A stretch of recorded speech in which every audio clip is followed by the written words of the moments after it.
watched Little House on the Prairie? Love it. When I was, for Father's Day this year, my family got this DVD set of Little House on the Prairie. And yes, it's not unmanly to watch Little House on the Prairie. It's a good show. I love that show. And, you know, they grew up and raised all the farm animals and all this stuff. Well, I didn't grow up like Little House on the Prairie, of course, because that was a long time ago. But believe it or not, I did kind of grow up on a farm. Now, we didn't farm for a living. My dad had another job, but I had two brothers, and three of us, we raised cattle and hay and did all this kind of stuff. So I had a lot of really neat experiences growing up. And unfortunately, my kids don't have those same experiences I had. I learned about things. You know, we cut hay all the time, and, you know, I drove the tractor all the time, and we had, you know, built fences and raised different kinds of animals and all kinds of stuff. Excuse me. I raised little calves. Anybody ever raise a calf on a bottle? Anybody ever do that? Some of you have. That is the coolest thing. They're the sweetest little animals, and boy, they cannot wait to get that bottle of milk, and they just go at it. It is really funny, and that's always enjoyable. Another cool thing I did with them, I had all kinds of animals as pets. We had rabbits. I had a pet raccoon one time. It was cool. You could feed him. He ate dog food, and you could put it out in your hand, and he would come and eat it and pat your hand. Like he'd get a piece, eat it, and pat your hand. He'd get a piece, eat it, and pat your hand. But he didn't want me to touch him. He didn't like to be pet. He had a brother, is that what you call a raccoon?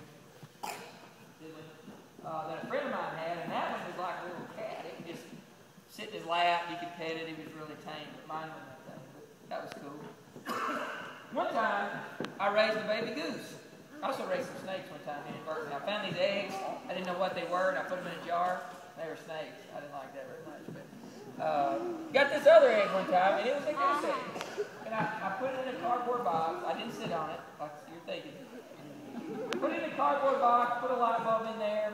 The thing sat there. Didn't do much. Wasn't very excited. Several days went by. All of a sudden, I could hear it. Heard a noise. The little thing was peeping inside the egg.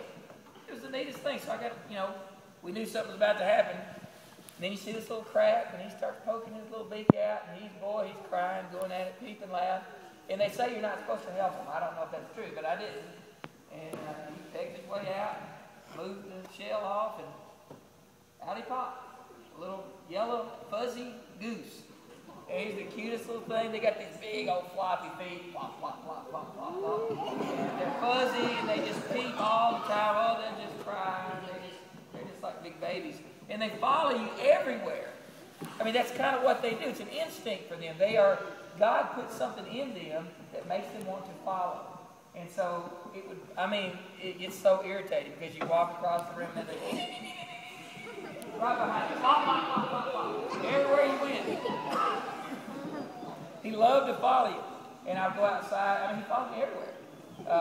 Go outside, just all over the place. Well, they grow up, and they go from being really cute, this little yellow fuzzy, and they go through like this goose teenage years where they're all yucky, and they get some big old ugly feathers, and they still got some little bitty cute feathers, and they just look really ugly.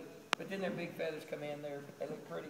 But I took him down to the pond, and he had other geese down there, and he was scared to death of them. Didn't want anything to do with him. He ran back to me, he was scared. And I threw him out there again, and they swim over to him. He ran back out, boy, didn't want anything to do with him. The third time, it was really weird. I threw him over in there, and they ran over, and he just kind of sat there a minute, and then they swam off. And he never came back to me. I mean, he would come and eat out of a can. I'd take some corn down there or something, but he was just in with them, you know. He learned to follow them. He got in there with them and was, you know, bought into their society, I guess. If you're walking outside this time of year, if you're very quiet and you stay out for any time at all in the mornings or in the evenings, if you'll listen, you'll hear some geese. Have you seen the geese flying south? And the way you know they're coming, you can hear them. Boy, they're honking. Honk, honk, honk. And you look up, and here they come. Y'all know how they fly? What do they look like when they fly? A bee. You know why they do that? Y'all probably have heard this. They do that because it makes it easier to fly. Now, I don't know how they figured this out, but I'm going to throw out a statistic here. Scientists will tell you, I looked this up just this morning, so I know this is true. Because it's on the internet. Everything on the internet is true, right? Scientists say that geese can fly 71% further if they fly in that V formation than if they just flew, you know, in a big flock. And that's a long way. You talk about hundreds of miles that they're flying. That's a good distance that you can increase. And the reason it is, if any of y'all are big NASCAR fans, race car fans, they've got something called drafting. And if you're out front, the wind is hitting you and blocking you back, you know, making you harder to go. But if you get in behind the guy, it's easier because you don't have the wind resistance. Those geese, the goose out front is flying and he's working hard. Every time he pushes down, it provides an uplift in the air. And the geese behind him, they get to a little angle and it's easier. And they're flying a little bit easier. With the goose behind him, it's a little bit easier. And all the way back. So the geese at the very end of the V, the very back, they can rest. They're flying pretty good, you know. Now, we talked about the honking. The geese in the back, they keep honking for the goose on the front. They're encouraging. Keep going. You're doing great. Keep going. Honk, honk, honk, honk. And he hears them, and he wants to keep going. Yeah, man, they're encouraging me. I'm going to keep flying. When he gets tired, you know what he does? He goes all the way to the back and gets a rest. The next guy comes to the front. Now he's in front. He's going, working hard. The geese behind him. Honk, honk, honk. Keep going, keep going. They take turns. They encourage each other. My brother's a big goose hunter. Used to be, duck and goose. You may not know this about geese, but if you're a hunter or whatever, one of them gets injured or shot or whatever, and he has to fall out of formation, 2 geese go with him. I don't know if you knew that. They'll fly down. A pair will go with an injured goose, and they'll stay there with it, and they won't leave them until they either get well or they die. They look out for each other. They protect each other. I think we could learn a lot from geese. Hebrews chapter 10, verse 24 says, "And let us consider how to stimulate one another to love and good deeds." Those geese are honking each other on. They're helping each other. We need to be doing that for your classmates. You don't realize how much influence you have on your classmates. You can say one thing and hurt their feelings. That's embarrassing. And it can do a lot of damage to somebody. But you could say one thing encouraging. It might just give them confidence to do the right thing. It might make a huge difference in their life, in your class, in our school.